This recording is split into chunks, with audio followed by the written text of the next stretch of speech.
की तुम्हें भी दीवानी हो। बचपन से सुनती कहानी हो। हाँ, शिव की तुम्हें भी दीवानी हो। बचपन से सुनती कहानी हो। शादी समारी का डिमांड होता है।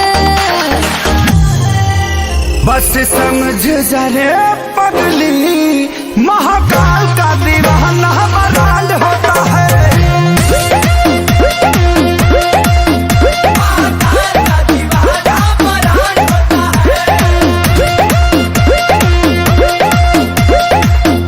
बजते हैं डमरू और भस्म से होता है सिंगार। बजते हैं डमरू और भस्म से होता है सिंगार। और इतने अद्भुत ढंग से सजते हैं मेरे सरकार। हर हर महादेव, हर महादेव, हर महादेव। शिव के शिवाला बड़ी नीक लागला। जे दिल से पूजे ओकर भाग जागेला। मेरे बाबा तो सबसे दानी है, तीनों लोक में सबसे ज्ञानी। इनके भक्तों के साथ न कोई कांड होता है। बस समझ जरे पगली, महाकाल का दीवाना बरांड होता है।